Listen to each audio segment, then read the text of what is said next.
Hello, this is Jason. This is the 9th video out of a 10 podcast series on my journey from 2012 to 2020, and this is the video on Molokai and the Big Island of Hawaii. Now I spent some time there, and I'm excited about letting you know all about it. Now I'll say up front, the Molokai section is going to be a little more informative and perhaps interesting than the Big Island one, and you'll see why in a second.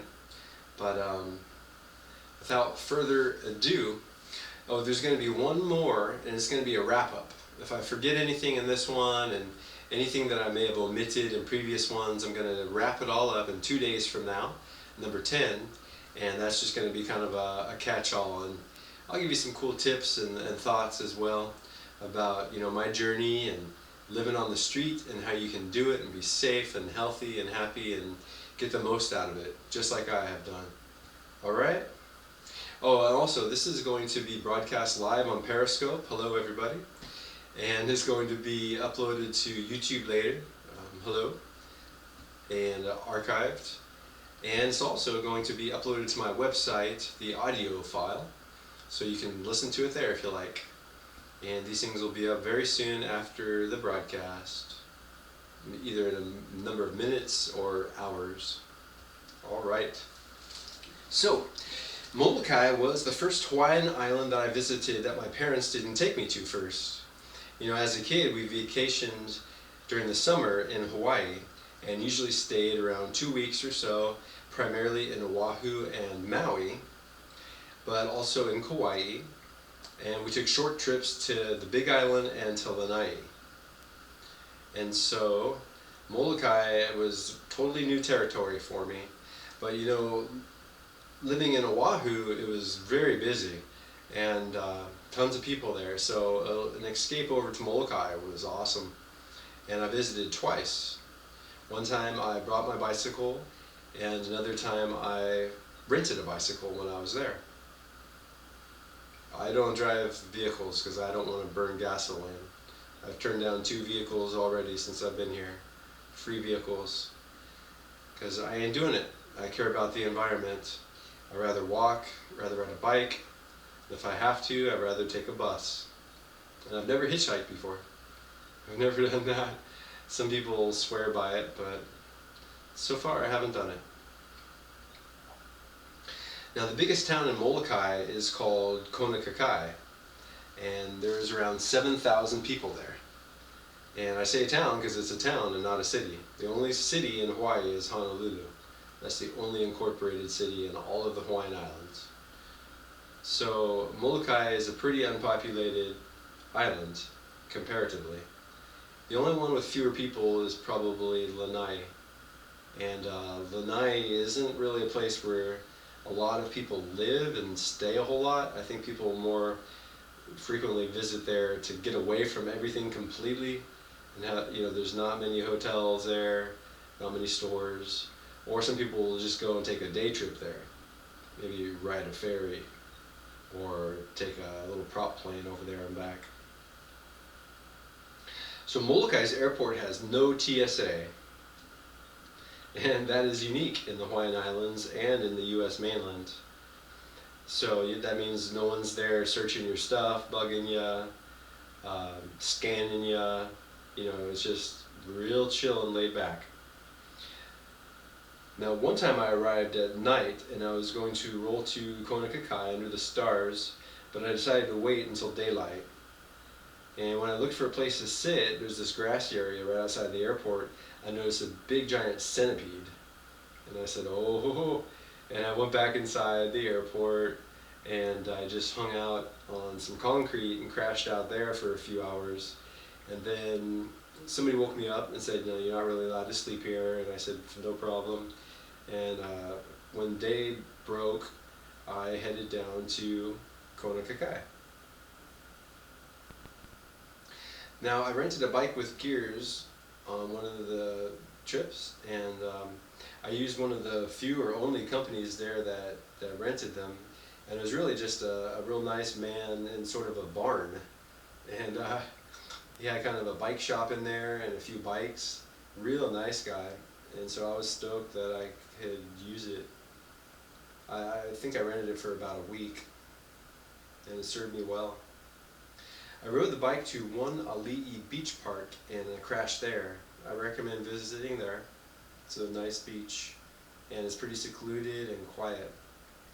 I had checked a netbook out of the Oahu Public Library for 3 weeks, so I bought it and I brought it rather, and I was able to get online and it came in handy. I could even charge it there. They have some electrical outlets, or had, you know. I like to talk about this in the past tense because I'm not 100% sure that everything I saw and did and experienced is still there. But the netbook had a T-Mobile Wi-Fi hotspot feature that let me get online lots of places. Not everywhere. Some places it couldn't sync up, but a lot of places it did. And that is something that they don't do anymore, unfortunately. The Bill Gates Foundation made a donation to the Hawaii Public Library system, and they bought a whole bunch of netbooks. So when I moved to Hawaii in 2014, they let people check them out. But after about a year or two, they had no more. They were all broken or lost or stolen, and so they stopped it. And then they didn't get any more money from the Gates Foundation, sadly. I asked the Gates Foundation and Bill Gates if they could make another donation, but they ignored me. Now, when I was at Untitled Beach Park, I slept on some concrete there, and as I was sleeping, a few Hawaiians came in the middle of the night, and I didn't look at them, but they sounded like they were drunk, and one of them, I remember, cried out, and he's all, "I'm a Hawaiian!" And he was like literally crying out loud, but crying too, like sounded like he was bawling his eyes out. I don't know what his deal was exactly, but he seemed like he was sad and upset. So they kept me up for a while, but they didn't bother me. And it only happened once. The park had a decent shower and it was clean. It was in the men's bathroom area, but the sun was overhead. One of those kinds of showers. And so I took showers in the middle of the afternoon so I could dry quickly. The park said that they charged a few dollars and I needed to pay somewhere in town.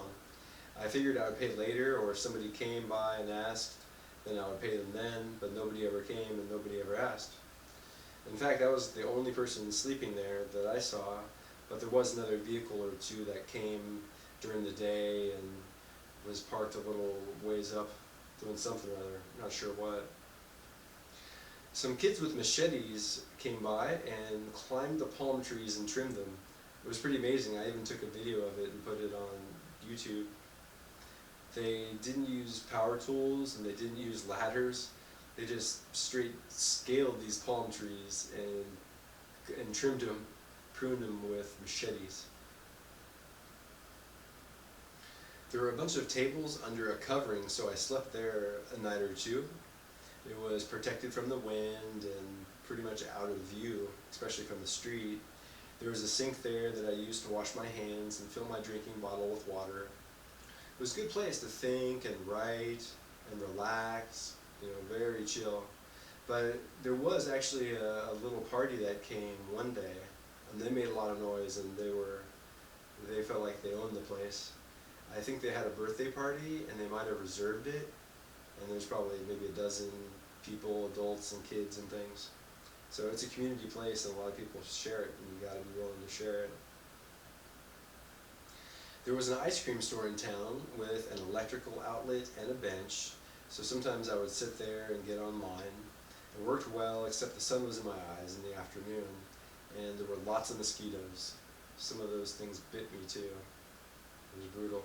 I had some sage, and I tried to get them away from me by burning sage and then all over the place.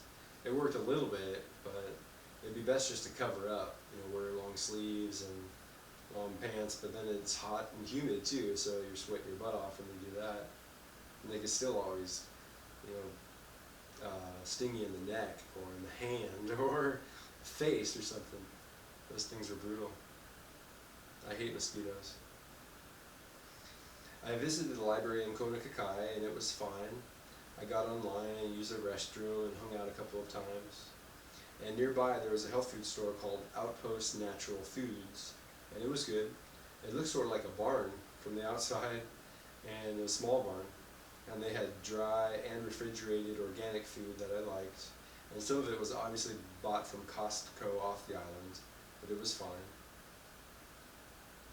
It was marked up a tad, but you know, you had to expect that because you're in Molokai, and there's no Costco there, so they had to. I think they got it from the Maui one or the Oahu one.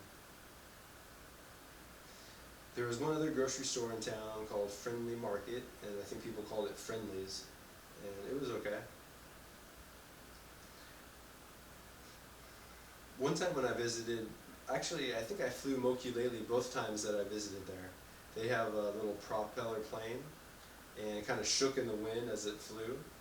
And bringing a bike used to be pretty affordable, but then they raised the prices, and it became a little more expensive.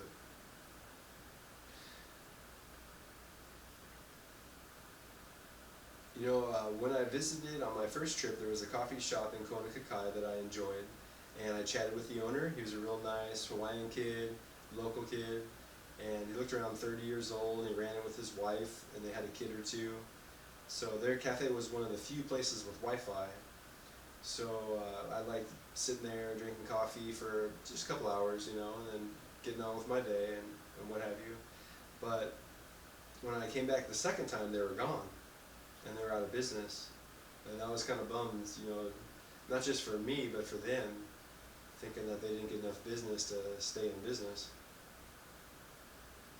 I visited Caputi Beach and camped there one night. There was a wood structure by the beach that was suitable. It was kind of strange, but it was secluded and exhilarating. You actually feel like you're isolated and in the middle of nowhere when you look up at countless stars at the beach there in Molokai. However, a few people eventually showed up and enjoyed the beach, but there wasn't much of a beach, and the water looked kind of rough, so I didn't want to jump in and catch waves or anything. One day I wanted to ride to a coffee shop up the hill from Kona called Coffees of Hawaii, and I figured a 6-mile ride from town wouldn't be too bad, but it was uphill, and it would have been pretty tough. So before I left, there was a guy filling his tires up with air at the gas station, and I just said to him, "Good man, you know, you're going to save gasoline and help the environment." And he agreed. He's all, "Yeah, you're right." He's kind of surprised, and I flashed him a hang loose sign, and I started making my way up the hill. Then a few minutes later, he pulled over ahead of me. And at first I was like, "Oh God, who's this and what do they want?" You know. But then I realized, oh, that's the guy I just saw back at the gas station. And he asked me if I wanted to ride, and I said, okay. So we got along well. He even had some weed and a normal vaporizer pen, and so he hit some and offered me some, so we got high together, and we cruised up to the cafe, and I bought him some coffee. His name was Jason, just like my name. I'm Jason. And he offered to have me over at his house and eat some deer meat, and that somebody gave him, a hunter. And he was a contractor working in Molokai for the state government. And I was an organic vegetarian like I am now, and I hadn't eaten meat for years, but he told me that they have a deer problem in Molokai and that they're an intrusive species. And so the government actually wants people to kill them and eat them so they don't destroy the island. And I saw a sign that said something about the deers as well, the deer. So I realized it was legal and it would help, so I said, all right, and I made an exception and I ate it, and it was good. It wasn't bad. I stayed a couple of nights with him in his rented home in Mauna Loa. Oh, by the way, that's the only meat I've had since I think 2012 or 2013, right around there. So 7 years, and all I've had is a little deer meat in Molokai. And I haven't missed it. I haven't needed it. I thought I needed it growing up, but the only thing you need is all the amino acid proteins that your body can't make. You can get those in other foods. Meat is a choice, and it's not a good choice. There's no fiber in meat. There's a lot of saturated fat in meat. It leaves a big carbon footprint. I can go on, but I won't. It's not very humane either, the way they treat the animals. And killing the animals isn't very humane. So you should stop eating meat. That's all I'm going to say. So, in Mauna Loa, we visited the Mauna Loa General Store, and they sold a couple of organic things. It was a quaint store, and the people were nice. Now, Jason lived in the Big Island, off the grid a few miles from Pahoa. After I returned to Oahu, he emailed me and asked me if I wanted to visit him and house sit. His friend near him was leaving and had a house in Nanavali Estates. So I said, okay. In fact, I visited him for 2 months and lived there. Then I moved to Maui for 3 months before returning to Oahu. So that leads me to my experiences living in the Big Island of Hawaii. Now, like I said, this is going to be a lot more brief because I've only visited the Big Island twice. I first visited it when I was 16 years old with my parents, and we stayed in Kona at this great big hotel. It had like a train to get from one side to the other, and my parents got a helicopter, and we flew over to the volcano and checked it out and everything. It was pretty amazing. I enjoyed it. So this visit to the Big Island was my second visit there, and I fasted for 40 days while I was there, and you can read about it on my website on jasongasters.com. There's a link at the top that says fast. You can read about my daily journal and what I did, and I didn't eat anything. You can see my pictures and how I shrunk. And I just, I had done a couple of 40-day fasts before in a little different way, and I wanted to do a more complete one this time. And I knew that I was going to be isolated and secluded, and it was a good time to do it. And so I said, sure, why not? I was there for 2 months, and it gave me time to eat a few things and stock up on a few things the first few days I was there, and fasted right until almost the last day that I left, if my recollection is correct.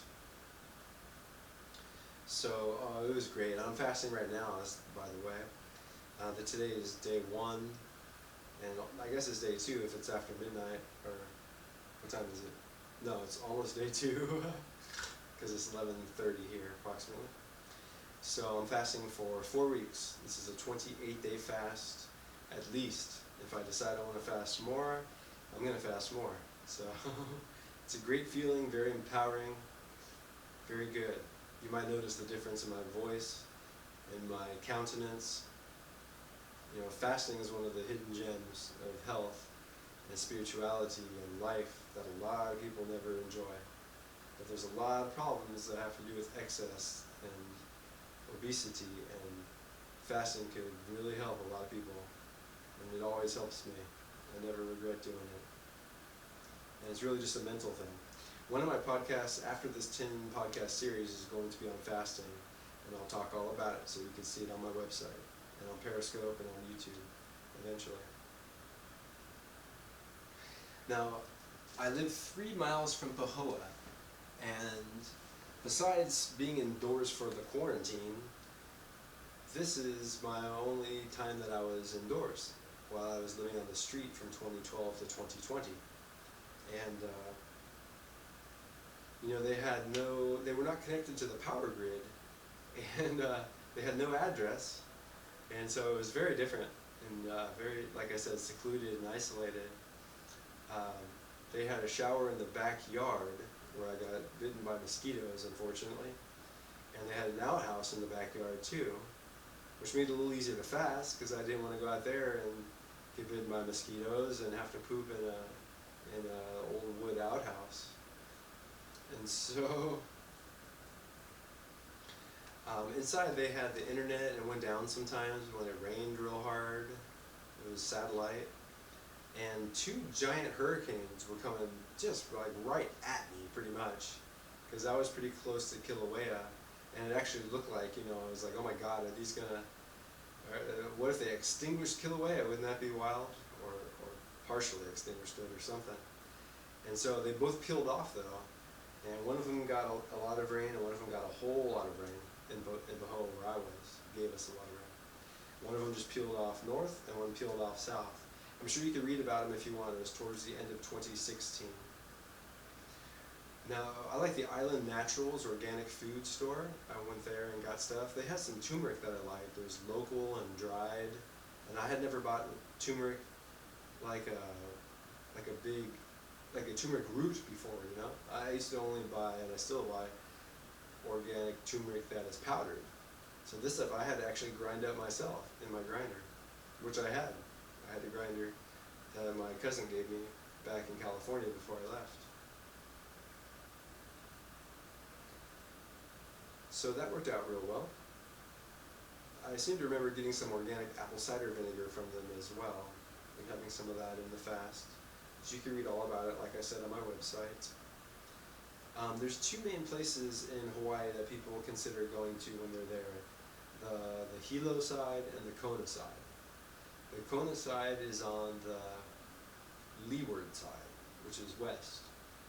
And the Hilo side is on the windward side, which is east. And we went to Kona one time, Jason and I, to go to Costco. There's no Costco in Hilo. And that was the really only time we went to Kona. And so I was in Hilo like the whole time, or I mean in the Hilo side the whole time. And Pahoa was nice, real old town looking, real simple, looked almost like a western town. We went to a bar there once, and I don't know if I drank anything because I like organic stuff only.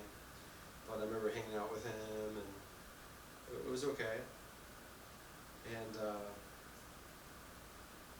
Jason actually grew a lot of weed, and he showed me his grow system inside, and it was amazing. I mean, he was a good grower. He had the high pressure sodium lights and the enclosures and fans, and he was battling the moisture and bugs and the whole 9 yards. He produced some good weed. It was a pretty cool getup. I was stoked for him. Because I've written a grow book called Growing Great Cannabis. I directed a medical marijuana collective in California. We also visited Kilauea, and it was pretty amazing. We visited right before sunset, and so gave it a real cool look. And after I left, not too long, there was those new fissures that opened up. I mean, it might have been a couple of years after, but the same general area where I was staying was where all these new fissures opened up. It was pretty awesome to see that on the news and know that, I used to live right around there. And Jason actually moved a few miles away to the town of Kilauea. So he's right there in the thick of it. One more thing about the Big Island, I recall I rode a bike of Jason's to the food store 3 miles away, and it rained so much there that I would look up at the sky and it looked like I could make it without getting rained on, and I would be wrong. I couldn't even make it to the store without getting rained on. And it's okay, I mean, you just get used to it in Hawaii. But, I realize how fast the rain comes on you there on the windward side of the island, because it comes right off the ocean. And it's hard to see it, if there's something in the way, and boom, it's on you. So, you just got a choice when that happens. Do you want to wait it out? Usually it passes, 10, 15 minutes or whatever. Sometimes less, sometimes more, or do you just want to tough it out and get rained on? It's not real super polluted rain, as if, like, say, Los Angeles on like a smoggy day or something like that. But yeah, that was an exciting part. And where we're staying too, there weren't any lights and there was no paint on the ground. So I remember riding back in the dark one time, and it was just getting real dark. And it was a little difficult to see and to figure out where I was. I mean, it would be pitch black, in the middle of the night, and you could like hardly see your hand in front of your face. That's what we're talking out there. Which is great if you want to get away, Great if you need some solace, you want to get off the grid, and just be left alone sort of thing. But there was like a forest in the backyard of the house I was house sitting. It was pretty amazing. I had never lived like that close to a forest or anything.